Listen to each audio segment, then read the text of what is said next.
Book Club, baby. It's the Book Club. Book Club. It's the Book Club. It's the Book Club.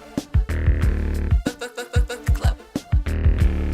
It's the Book Club.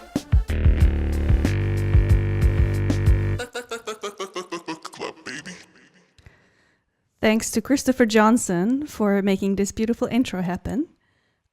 Welcome, everybody. We are here today to talk about Handmaid's Tale by Margaret Atwood. Some of you probably know that me and Chris are also watching the show. We are reacting to season 3. You can find it on our YouTube channel right now. You can also go ahead and support us on Patreon. That way you will get ahead on episodes up to episode 11. I believe it's the last one we watched. All right, so I'm glad that you like the intro. Chris worked on it just yesterday, had a spur of creativity. So, this is probably going to stick around. So, like I said, we're going to talk about Handmaid's Tale. I'm going to wait for a little bit for other people to join the chat. We have Joe Max. I'm glad you guys like the remix. Tyler Boyce, Autistic Bod, Loretta Lol, King Asa. All right, King Asa, I think that this is the first time I'm seeing you, so welcome and thanks for joining us. John Haymaker.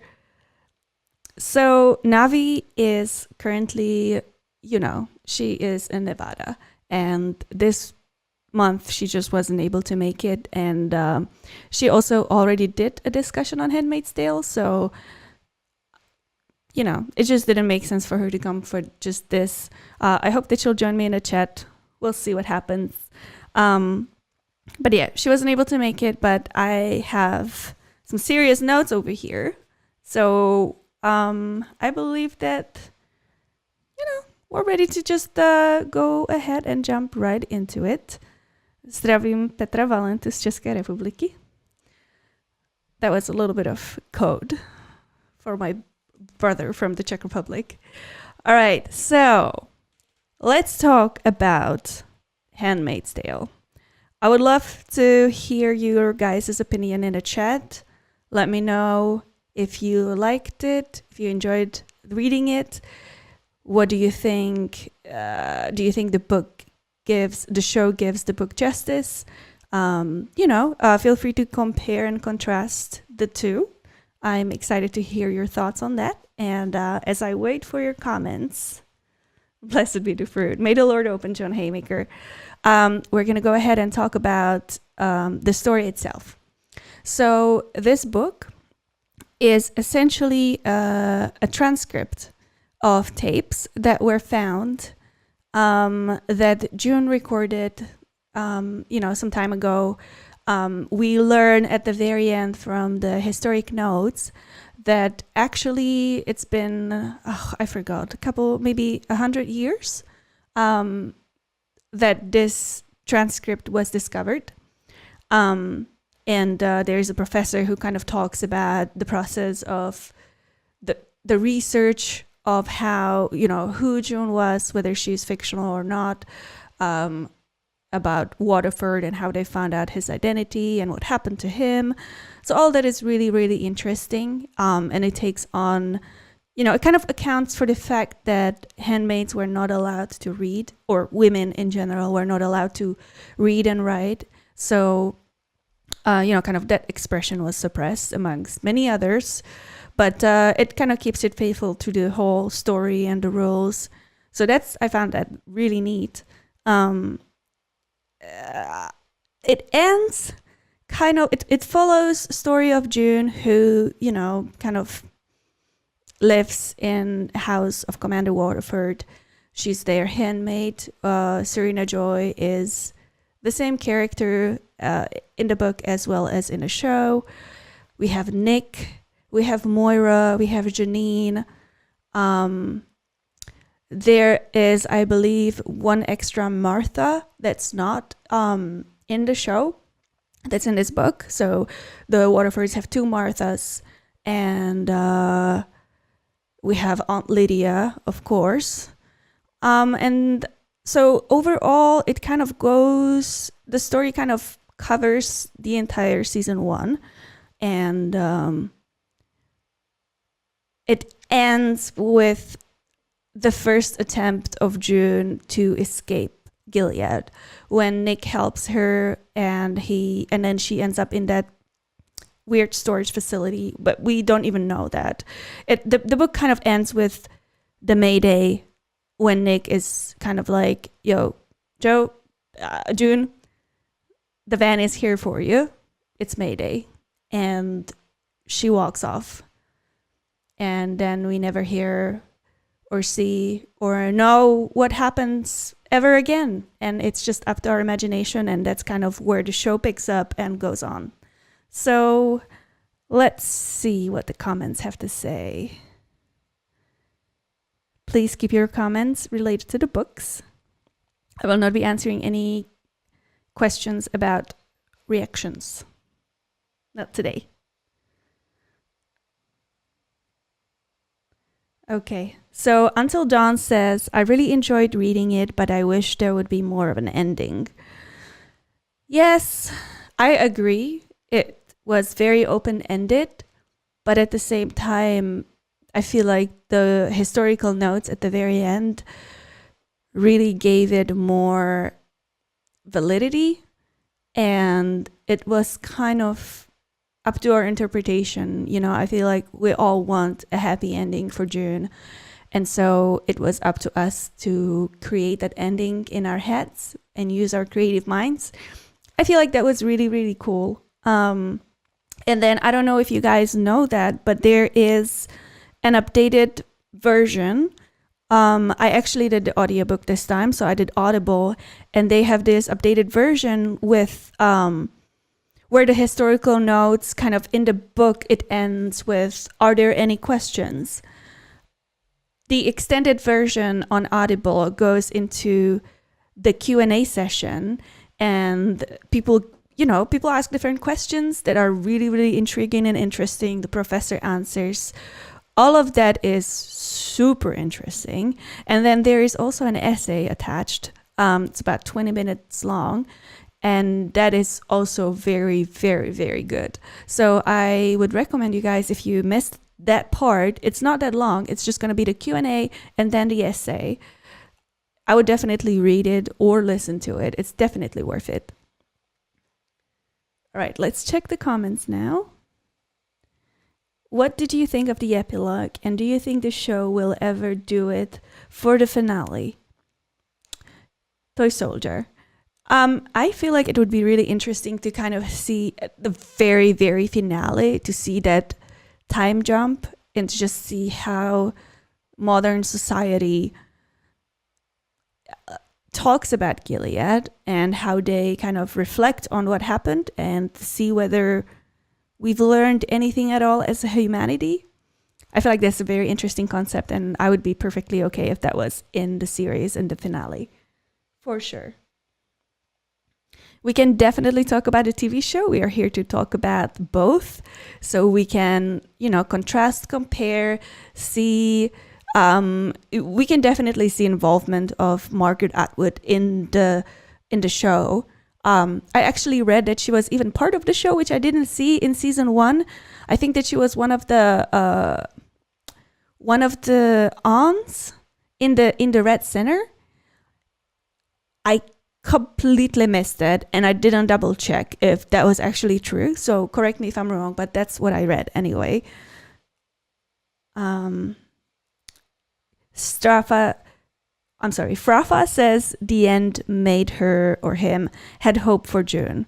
And I think that's what this absolutely is. I mean, the story itself, the fact that this book exists, or the fact that the transcripts exist, is a symbol of hope, in my opinion, because if you're telling a story, you're telling it to somebody who will one day read or hear it, and so the fact that June went ahead and created this narration means that she herself believes that there is a hope and that there's future, which is really, really cute.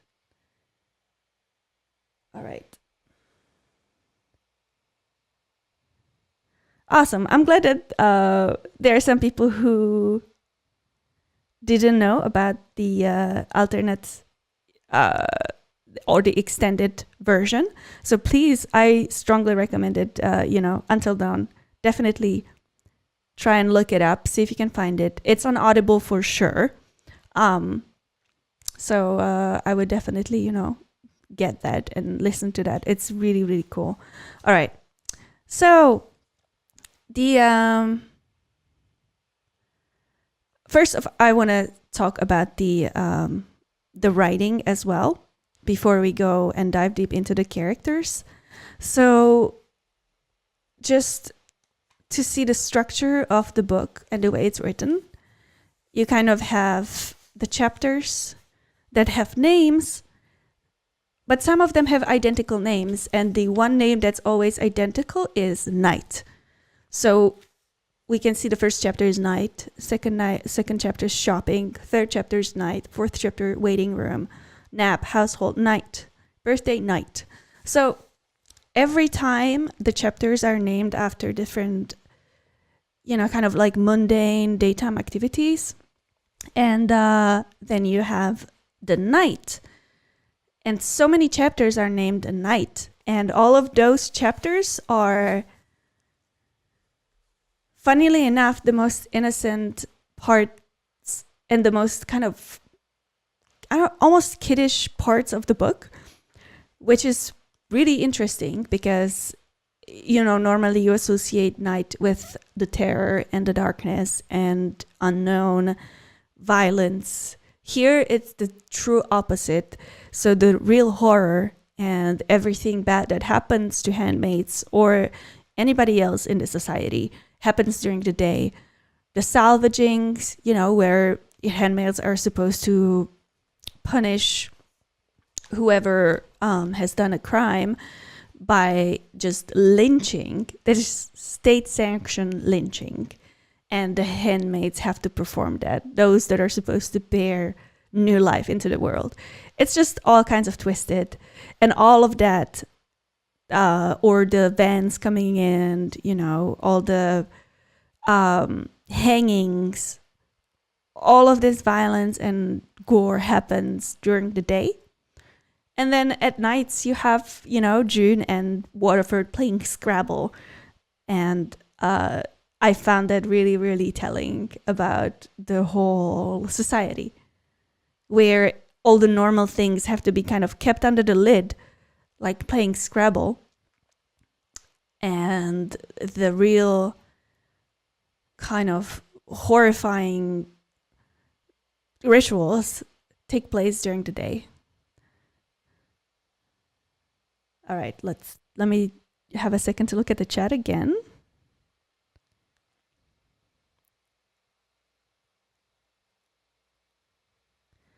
Actually, you've never read the historical. No, it's gonna be a hard pass for me.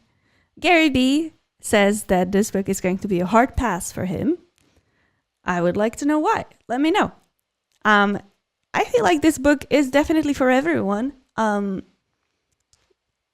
One really strong feature, but I mean, if you're into dystopias, obviously, because this is definitely kind of a niche audience to have, but I personally love dystopias, and this is probably the first dystopian book that has women as the main character. And so for me, that was really great to read. I really enjoyed it, and I would recommend it to you, but I guess if it's not your cup of tea, I'd like to know why. Gary B, let me know. All right, so now from the writing and the way the book is structured, let's move on to the characters.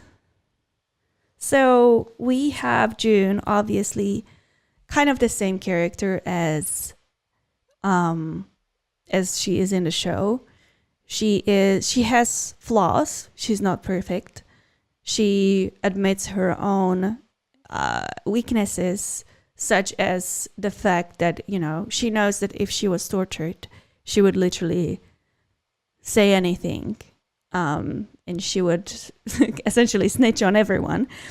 And, that is a weakness. And But the strength, I believe, in the statement is the honesty, because she is aware of her own limitations and she's not trying to pretend to be somebody she's not. And I believe a lot of people may be thinking that, if this came to happen to them, then they would be brave and they would be revolutionaries. And in reality, I believe that most of us would be just like June. And we will actually get to the complacency a little bit later. Let me take a drink. All right. So we have June. She's flawed. She's selfish, but she's introspective. And that, I believe, is her strength, because she understands who she is and she understands her limitations. And she can use that to her advantage. Please let me know if you agree with my assessment of June. I would love to hear your thoughts in those comments. So far, we don't really have much going on in the chat. Let's move on to the next character. We have Commander Waterford, or Fred. Thus by June being called Offred. And we'll talk about the language a little bit later. We have his wife, Serena Joy, who actually I feel like is way different in the book than she is in the series. In the series, Serena is she's older for sure, but she still has her, I don't know what to describe it. I believe that she's in like her late 30s, but she has this she has her like energy. She's very energetic. And you can't really see that here in the book. In the book, she's kind of this feeble person, really without agenda. And she's just kind of chilling on the porch and with the flowers and, doing her wifely nothing. And she needs Kane to support her while walking, which makes me believe that she is probably older in the book than she is in the show. And that also leads me to question whether Gilead has set any limitations in terms of age for wives to be able to have kids, or to have a handmaid in the house for childbearing. I wonder if there are any age limitations, because obviously, the older you get, the harder it is for you to raise a child and be there for them when,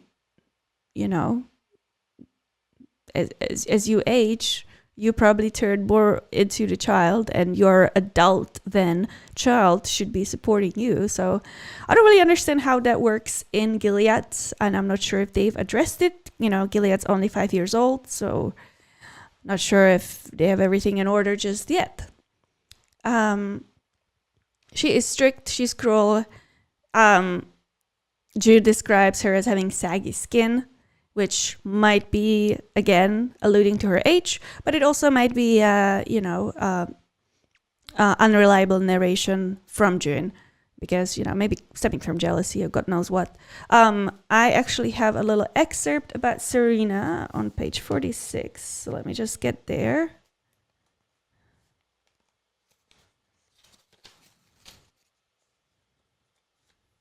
Yeah, so it talks about Serena and how she used to be this very powerful, or at least energetic politician. She made all these speeches, and then she says she doesn't make speeches anymore. She has become speechless. She stays in her home, but it doesn't seem to agree with her. How furious she must be now that she's been taken at her word. She's looking at the tulips. Her cane is beside her on the grass. Her profile is towards me. I can see that in the quick sideways look I take at her as I go past. It wouldn't do to stare. It's no longer a flawless cut paper profile. Her face is sinking upon itself. And I think of those towns built on underground rivers where houses and whole streets disappear overnight into sudden quagmires, or coal towns collapsing into the mines beneath them. Something like this must have happened to her once she saw the true shape of things to come. So,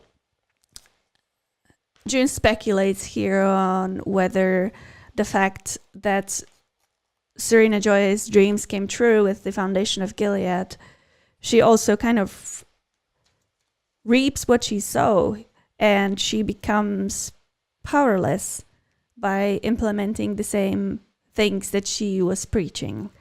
And so June here speculates on whether, that kind of affected her youthful and energetic self that she used to be.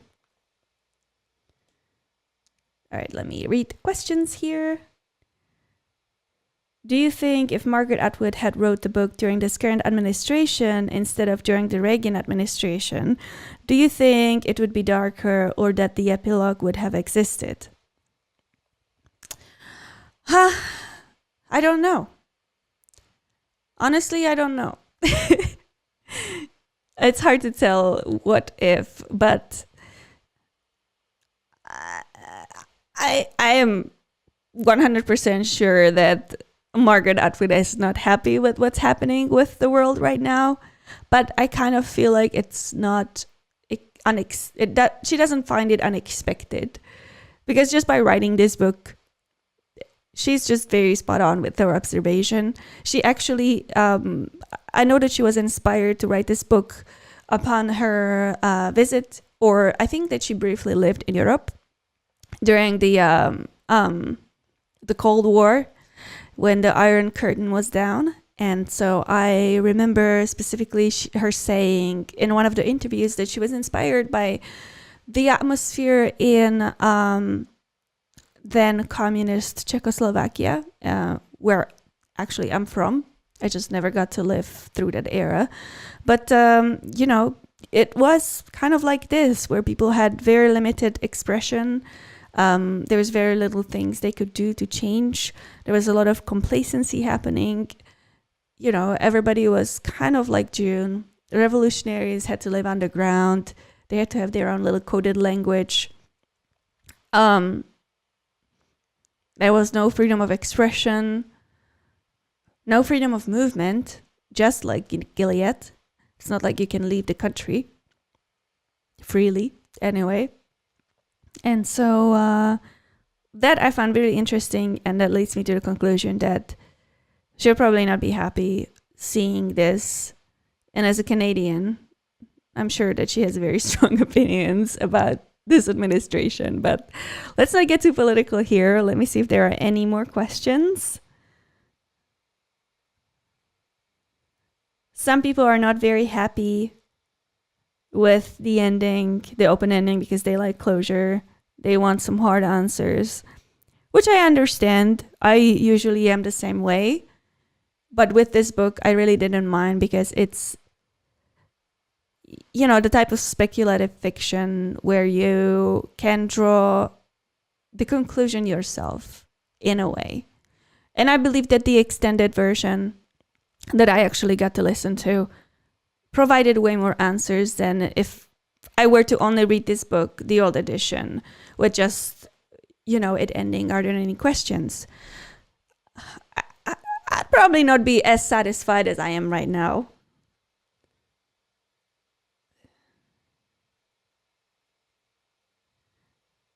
All right, so Toy Soldier says that the epilogue or the final historical notes don't answer what happened to June, but it does give hint to society improvement, which kind of is what I was trying to say. It definitely gives you the idea that things moved for the better. There's no more Gilead, first of all. So the United States is back together, and it's a functioning, new country.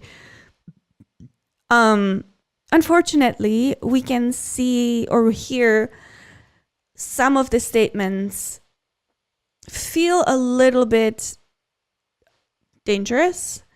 I feel like there is very much a lack of empathy from the standpoint of the professor and the audience. He makes some crude jokes that, I would definitely not take well if I was in the audience, and he gets cheers and claps for those jokes that he makes. I don't know. Are we a society of, crybabies? We can't take criticism?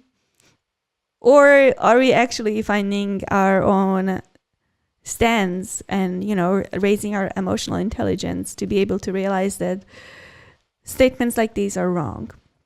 What do you think?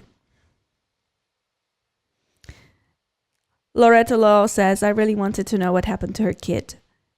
100%. A lot of the things about our characters are left open and unanswered, and we don't really know whether there is a happy ending for any of them.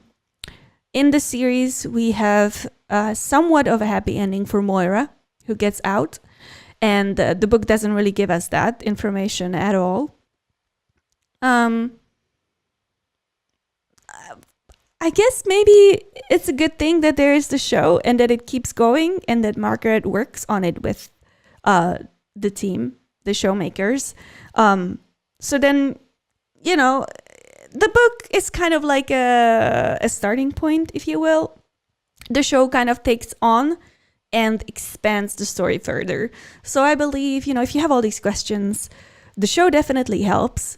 And I would say that, to me, you know, I always like to compare the book and the video adaptation and see what's better. In this instance, for Handmaid's Tale, I believe they are the same. They really are both excellent pieces of art to me. I love the book and I love the show. I love that the show kind of takes this material, adapts it perfectly up to the point of June's escape. And then kind of from then on, it creates its own story that's coherent. And the cinematography is amazing. The way they portray Gilead, the threats, you know, they don't take any punches. They don't cut corners. They go straight in and they show the real, raw reality of Gilead. And the book does the same. Both of them are great. I just don't know. Let me know what you guys think. Do you like the book better than the show, or do you like the show better? I'm assuming that the people who didn't like the ending appreciate the show for kind of extending that beyond what we read in the book.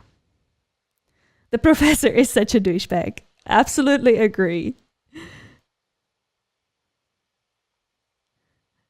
Toy Soldier says, I don't know when was the last time people in classroom gave a damn about what happened in history.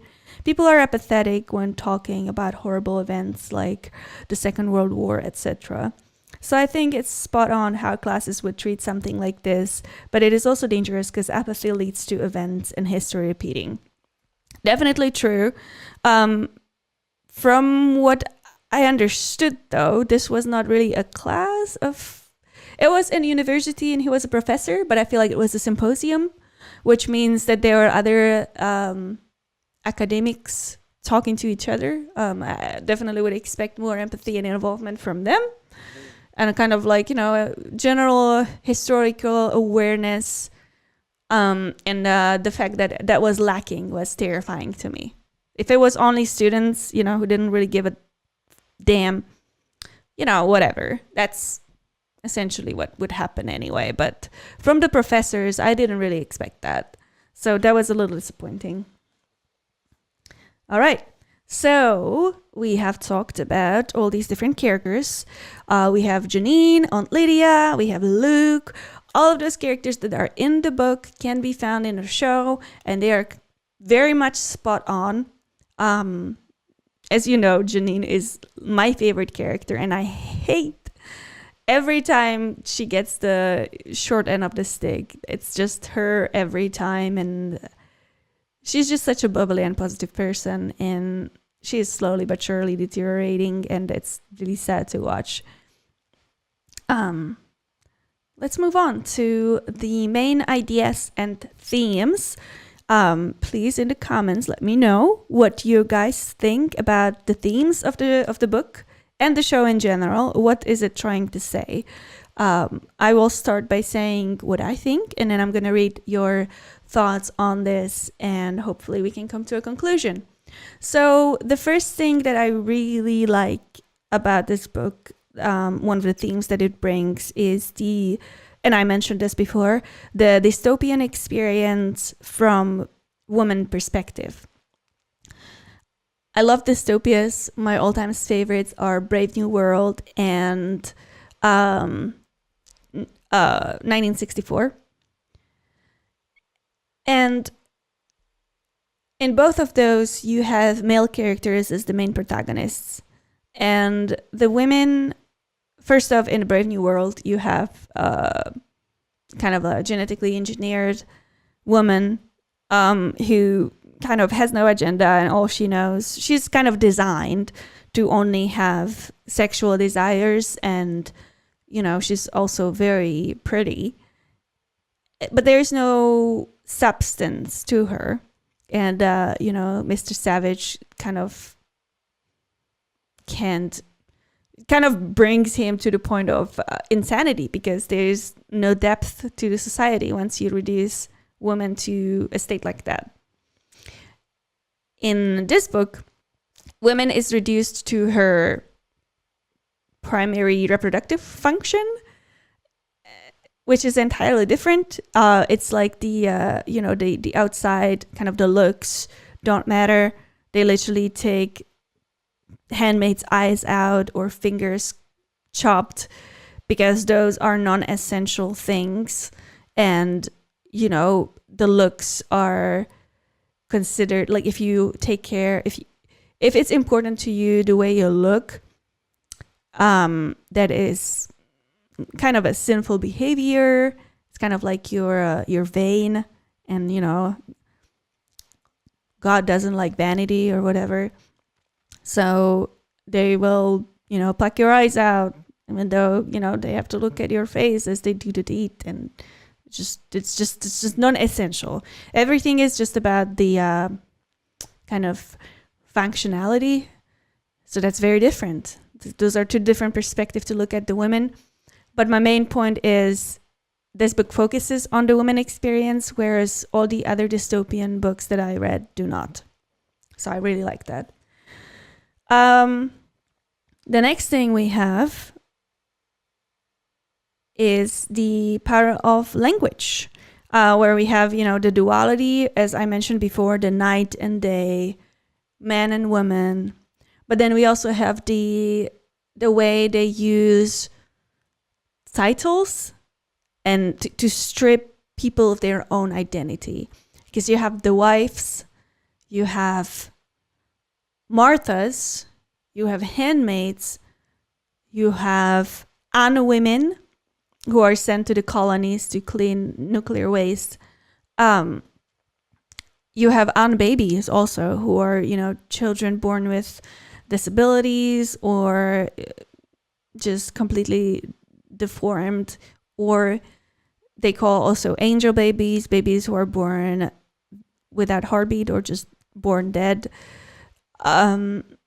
So all of these titles, essentially, especially the Marthas, handmaids, wives, and for handmaids to be called off, and the commander's name, like Offred, of Glenn, of Matthews. Those are all designed to just essentially strip you of your identity and just to be the function that you are. Martha, you're in the kitchen. Aunt Lydia, you're, whipping handmaids in shape, and handmaids, you're just ovaries with legs and a mouth. So, that's very oppressive way to look at language. And then you also have terms like ritual, ceremony, and you have salvaging, which, it's essentially lynching. They call it salvaging, which kind of gives it a religious undertone. And that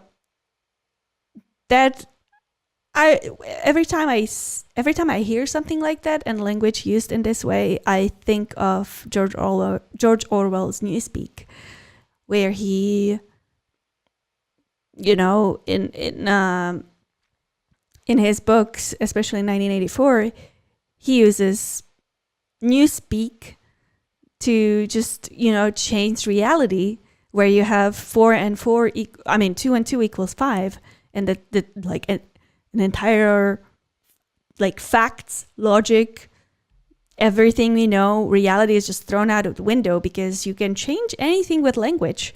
So to suppress language this way is a very powerful totalitarian tactic. And that's something that also happened in my country during communism. We had all sorts of different words changing meanings, and it definitely, is very accurate. All right.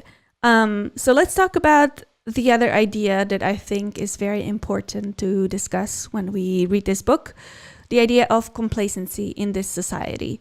And we follow June, who essentially is kind of like a quintessential example of a complacent person and how that can affect reality. Because you kind of, if you're complacent with something that you don't agree with, you kind of become part of it, and you almost become a part of it to the extent that you support it with your actions. It's like when you don't condone it and just try to survive, you make the wheels rolling, And so the book is about kind of the lack of most people's bravery, and kind of the survival instinct being more powerful than any, I guess, values that we hold dear, which, it's terrifying to read about because it makes you question your own humanity. It makes you question how strong of a person you would be in this situation, because you can say that, I would fight, I would be a revolutionary, I would be this and that. But unless you've been in that situation, you don't know that. And we have crises happening all over the world right now. In this country right now, we have a huge crisis going on, and most of us don't care.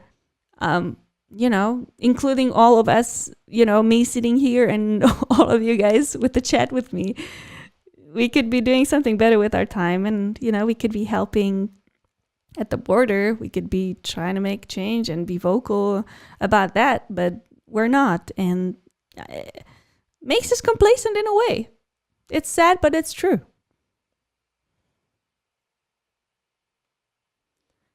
Okay. And also, to the complacency, I'm just going to read this. Actually, do I have the page number here?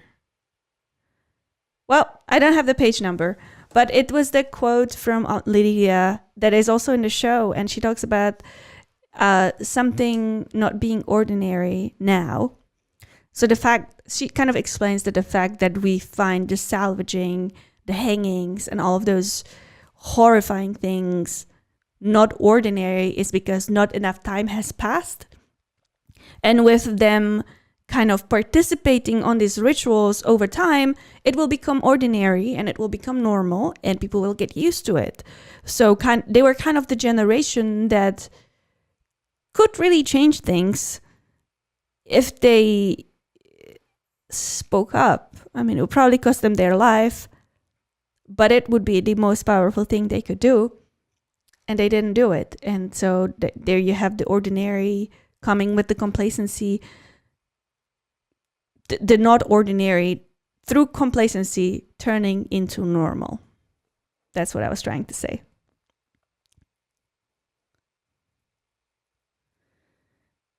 Okay, name I cannot read. It's in Russian. Welcome to the stream.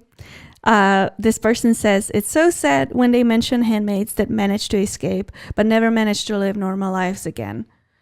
That is really sad. And it speaks, again, the true reality of, if you go through trauma, and if you have to relocate to a different city, or, the worst thing that can happen is just if you have to leave home and relocate to a new country where you don't know anything and anybody, and it saves your life, but at the same time, it's like, this is not your life, because that's not the life that you wanted to live, but you just kind of wait it out until you die. It's really, really sad. But the show and the book both talk about that as well. All right, so then we have Margaret Atwood kind of talks about women's bodies being used as political instruments. Obviously, it's the most glaring topic or theme that this book has. And then again, as I said, I believe the book itself to be a symbol of hope because, June wrote this book for somebody to see or read in the future. And I actually have that part here. Here it is. I must be telling this to someone. You don't tell a story only to yourself. There's always someone else. Even when there's no one. A story is like a letter. I'm sorry, guys. The computer just died on me. I was in the middle of reading a beautiful part of this book. I'm not going to read it again. Let me know if this all works. We have a contribution in the chat from a fellow brother from what used to be a old communist Czechoslovakia, who says the same thing happened with communism here in the Czech Republic. Lots of people were dissatisfied with the regime, but they didn't have the bravery, the courage to change it. Yes, absolutely. By the way, thanks so much for joining. I'm so excited that there are people from my country watching the Normies. Perfect. All right. So, guys, I'm sorry about that. The computer died and we're back. So let's just finish this off. And I will have some questions for you. Hope that we have some kind of exchange of ideas here. Actually, let me just ask you right away. So the first question from me to you is June a rebel? And let's talk about only the book June. The one that we only know ended up leaving on May Day, and we don't know what happens after. Is she a rebel, yes or no, and why?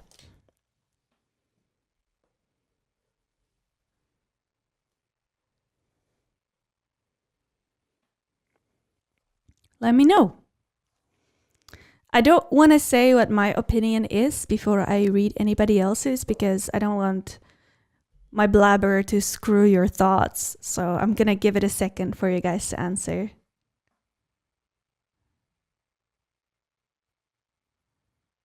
All right. Looks like the stream might still be struggling a little bit.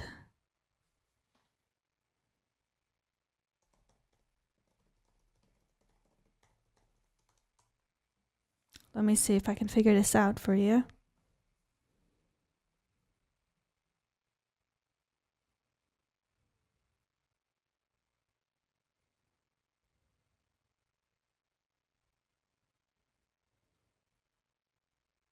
Stuttering.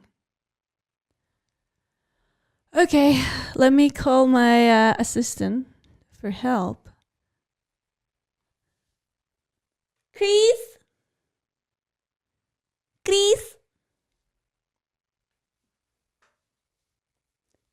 Chris?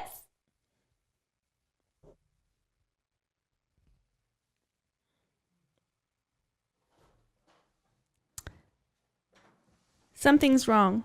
It's lagging. Well, I can't exactly fix lagging, so... It's stuttering. Video is lagging majorly. Yeah. Well, I don't know how to fix that. That sounds like an old internet problem. Well... What about a good old stop and start? Yep, do an old stop and start, and we'll be right back. Okay, guys, we'll be right back. Please stay here. Okay. Hello. 1 2 1 2.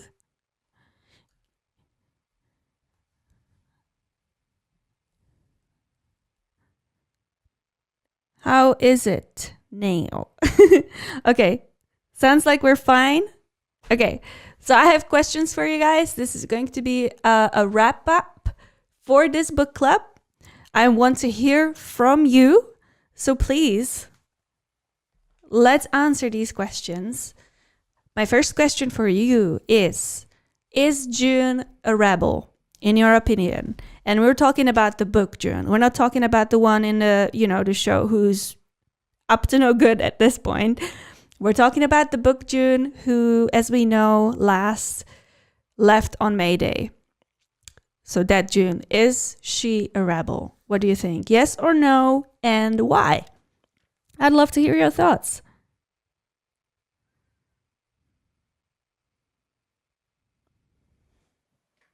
I will also type it in just in case you guys are still having issues with the lag.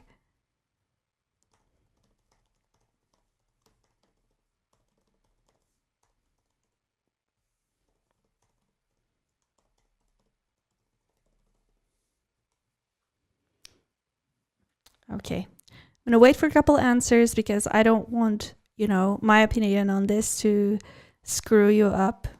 So I'm just not going to say anything and wait. Hopefully it's working now. We've been having issues with internet here for the longest, and we're finally in the process of having our cables replaced. So hopefully, things will be better. Joe Max, hot take, June is a patriot. That, I'm assuming, means that if in the formation of Gilead, that means she is a rebel because, she adheres to the principles of the good old United States. So that's a good take. I like that. I would say I agree. Anybody else having any ideas about June? Is she a rebel? Is she a patsy? Is she too complacent to be called a rebel? Toy Soldier? I think she was a rebel by the end because she stopped detailing her life. Detailing her life was symbolic of no longer being a handmaid. True. That's my conclusion as well. I think that the fact that she narrated her experience on these tapes, which, it's not writing, it's not reading, but I would say it was equally as illegal as any other activity. And she definitely had to bury it somewhere very deep, and they didn't find it until 100 years later. So that is an act of rebellion. It is doing something illegal in a regime where doing anything illegal means death. It's very unforgiving regime. So yeah, I would say she's definitely a rebel. One man's terrorist is another man's freedom fighter. That's really neat. Joe Max coming with the hot takes, coming in with the knowledge. All right. So my other questions are going to be questions that Margaret Atwood got asked a lot after this book was released, raising many concerns and many eyebrows. One of the questions was, is this book feminist propaganda? Let me write it down.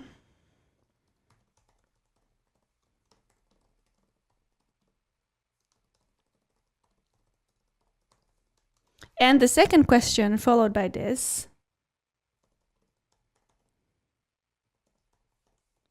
is this book anti-religion?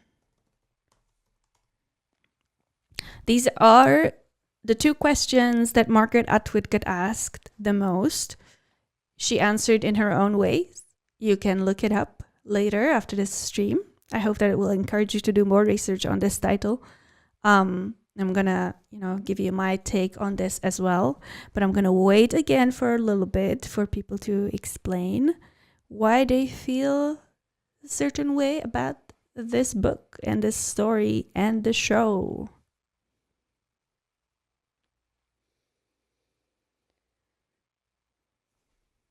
I am kind of bummed that the one person who said that that's a no for them, that they would never read this book, that they didn't explain why, or maybe I missed it.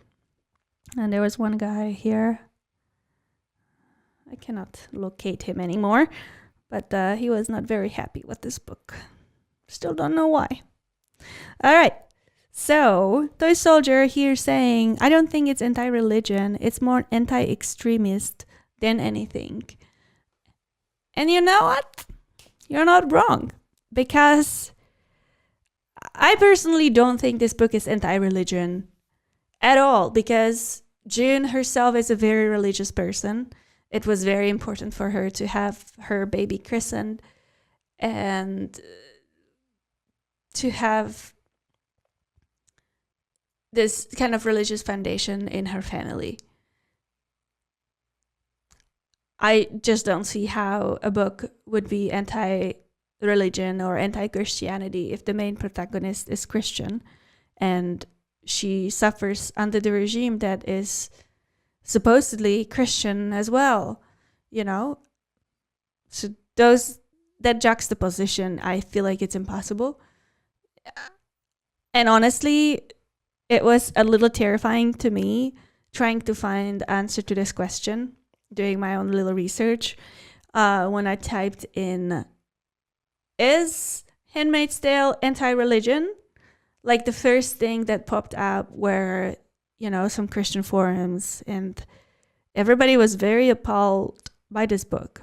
And everybody thought it's anti-religion, and I just, that was a little alarming to me, because I don't know if those people actually read it in the first place, because I really think that you shouldn't talk about anything unless you've, you know, done your due diligence on it.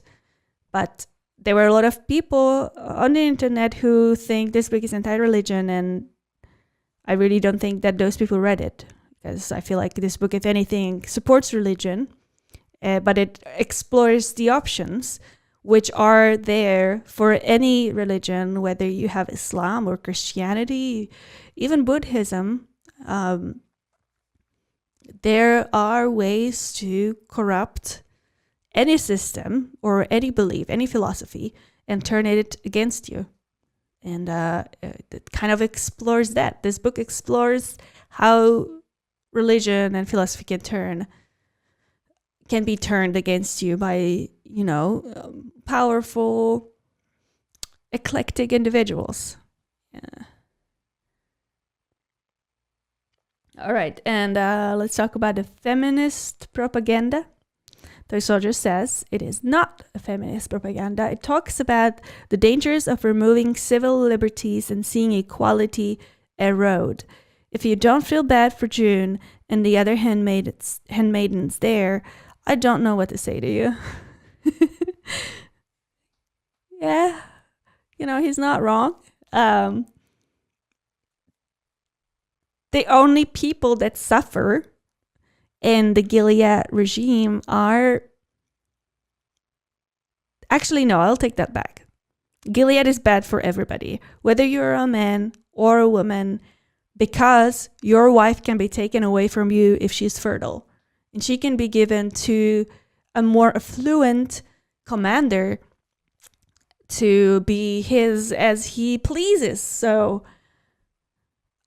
it's definitely not an ideal situation for anybody, but since the regime turns women into objects, strips them of all civil liberties, strips them of expression, of individuality, of choice, then that makes it a little bit of a... No, I'm sorry. It makes it a feminist literature, but it's not feminist propaganda. It doesn't say that... I feel like propaganda to me has like a negative connotation of trying to push an opinion. And I really don't think that's what this book is trying to do at all. I feel like if anything, this book kind of explores the what if of things being taken too far in terms of conservatism and in terms of religious fundamentalism.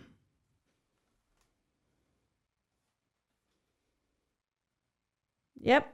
All right. So it seems like we are in agreement with the only two contributors in this chat, Thor Soldier and Joe Max. So thank you guys so much for being here for me. Everybody else is just kind of listening in, I guess. Pandea72 says it's not feminist propaganda, and Petr Valenta agrees with Thor Soldier and with the rest of us. Okay. So I'm really sad that the one person who was in disagreement left, I guess. I love having discussions with people who don't have the same opinion as me. Obviously, I love you guys for sticking here and, sharing your opinions. And I'm glad that we share the same views. I just feel like it makes for a more interesting discussion when, people of different opinions are present. But, sadly, person left. That was the only person we had. Darn it. Okay. So I think that we've explored everything there is to say about Handmaid's Tale. I was kind of hoping that there really would be more people, but that's okay. I want to fight. I do. Low-key. All right. So enough about Handmaid's Tale. I would like to announce our next title that we'll be reading very, very soon. In upcoming month, we will have a discussion about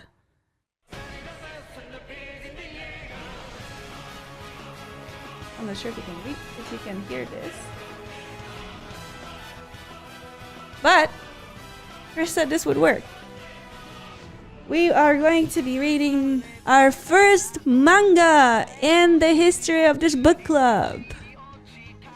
All right, let me stop this because I don't even know that you can hear it. Okay. Go back to the chat.